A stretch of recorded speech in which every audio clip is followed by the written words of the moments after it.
आज के लेक्चर में हम लेसन नंबर 7 को डिस्कस करेंगे कि लेसन नंबर 7 में क्या है।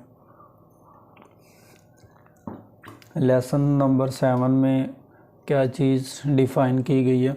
तो historical development of English language and related terms part 2 जो लास्ट लेक्चर डिस्कस किया है उसका पार्ट 2 है। सिन कॉरोनिक लैंग्वेज थी, ये डायाक्रोनिक चेंजेस इन लैंग्वेज है। मतलब इसमें क्या क्या चेंजिंग्स आती हैं इस ब्रांच में या इस टर्म में, कौन कौन सी चेंज हो सकती हैं लैंग्वेज में। Diachronic linguistic is one of the two main temporal dimensions of language study identified by the Swiss linguistic Ferdinand de Saussure. इसका आइडिया जो एक मशहूर लिंग्विस्टिक था फर्डिनांड डिसोजर ने दिया, उसके मुताबिक diachronic linguistic is the scientific study of language change over time. मतलब जब हम साइंटिफिक स्टडी करते हैं तो चेंज होती हैं, उसमें टाइम का चेंज होता है। प्रिंसिपल कंसर्न इंक्लूड, अगर उनके असूल को डिस्कस किया जाए तो describe and account of observe change in particular language. मतलब लैंग्वेज में चेंजिंग होना एक फितरती अमल है। Diachronic linguistic is the study of language through different period in the history. मतलब डिफरेंट पीरियड इन हिस्ट्री में इसमें चेंजिंग्स आई। It's map the shift fractures and mutation of language over the century. In Gauss outline it is similar evolution in biology which map the shifts and transformations of rocks. मतलब इसमें shifts है, मतलब change होना, transformations भी change होना। तो different point of view हैं कि language different point of view में चेंज होती रहती है और चेंजिंग एक नेचुरली अमल है और वक्तन फ़वक्तन हर जगह, हर सोसाइटी में, हर कंट्री में, हर सिटी में, हर चीज़ में चेंजिंग होती है। तो सेम लाइक लैंग्वेज की भी हिस्ट्री में चेंजिंग्स होती रही और डिफरेंट टर्म्स आती रही जो इसको डिफरेंट पॉइंट ऑफ व्यू देती हैं। तो इसके बाद diachronic change in English language, some terms in this topic the following points are discussed. Describe and account for observed change in particular language. मतलब बयान करना और ऑब्ज़र्व करना ख़ास जो चेंजेस होते हैं। Reconstruct the prehistoric language and determine their relatedness and grouping them into language families. मतलब रिकन्स्ट्रक्ट करना, उसको दोबारा तमील करना। प्री हिस्टोरिक पहले की जो हिस्ट्री की लैंग्वेज है, डिटरमन करना एंड देयर रिलेटेडनेस, उनको मिलाना and grouping them into language family, उनको ग्रुपिंग में शिफ्ट करना। To develop general theories about how and why language changes, कि एक थ्योरी डेवलप करना कि लैंग्वेज क्यों और कैसे चेंज होती है। Describe the history of communities, हम हिस्ट्री बयान करते हैं कम्युनिटीज़ मुख्तलिफ ग्रुपों की, मुआशरे की।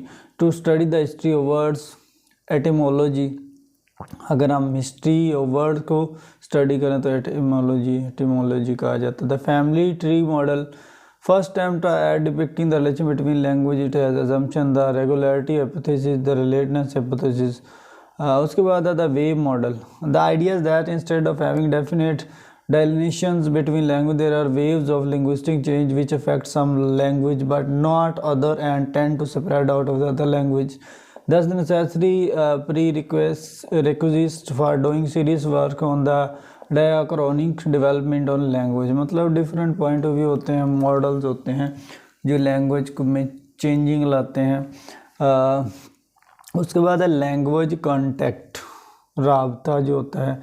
The social and linguistic phenomenon by which speakers of different languages interact with one another leading to transfer of linguistic feature is known as language contact.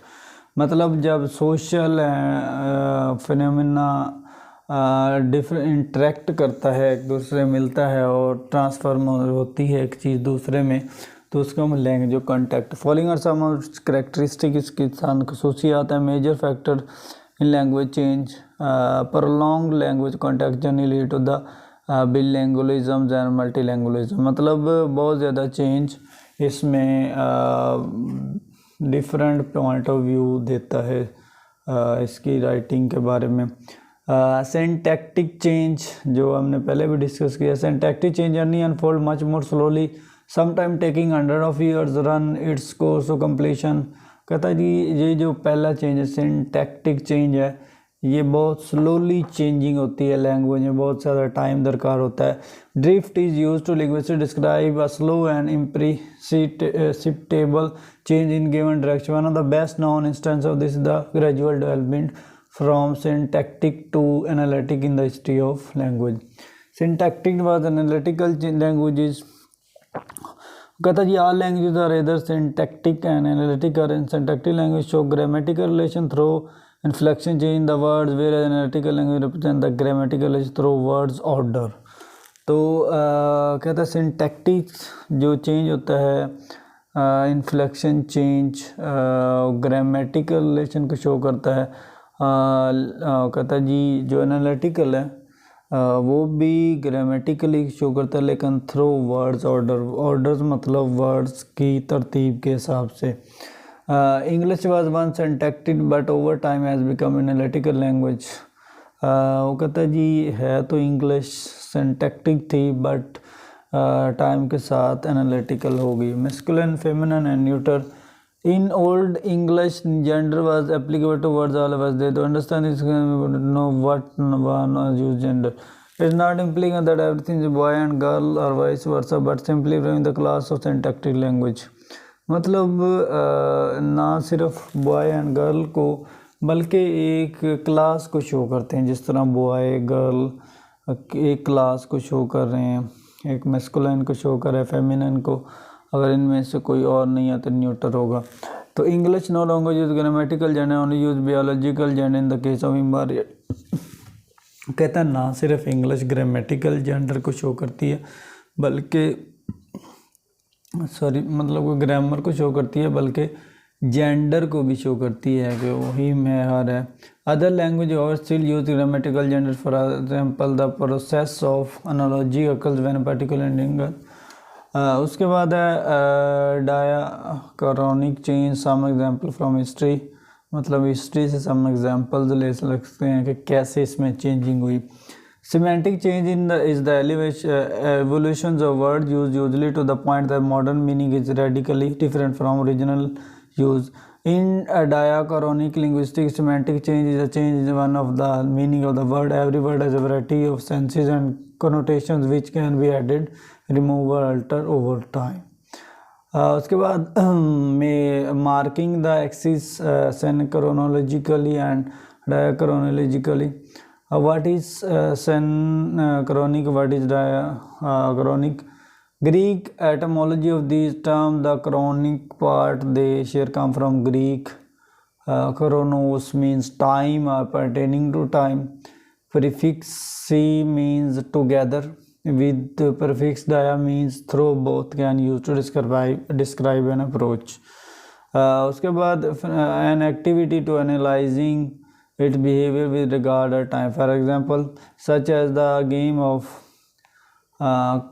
chess are used in the session to make the difference. Linguistics is a saucer time approach to problem or multiple change. तो इसमें मतलब वही चीज़ बताना चाह रहा है कि different changes जो होती हैं लैंग्वेज में, और मतलब जेंडर बेस हो सकती है और डिफरेंट पॉइंट ऑफ व्यू से वर्ड्स को इकट्ठा करके इसमें चेंजिंग्स हो सकती हैं। तो इसमें भी जस्ट हिस्ट्री को डिफ़ाइन करना चाह रहा है कि इंग्लिश की हिस्ट्री क्या है और इसमें डिफरेंट डायाक्रॉनिक टर्म्स क्या है, कि scientific study of language change over time, मतलब लैंग्वेज में चेंज को साइंटिफिक स्टडी करना। तो इसमें उसने इसको बताने की कोशिश की है कि साइंटिफिकली लैंग्वेज में चेंजेस जो आती हैं ओवर द टाइम मतलब टाइम के साथ साथ लैंग्वेज में जो चेंजेस होती हैं, पॉसिबिलिटीज़ होती हैं चेंजेस, उनको डिस्कस करना। तो आज के लेक्चर में हमने historical development of English language and related terms part 2 को डिस्कस किया। इसमें 2 डिफरेंट टर्म्स को डिस्कस किया कि ओवर टाइम, वक्त के साथ साथ लैंग्वेज में क्या क्या चेंजिंग्स होती हैं।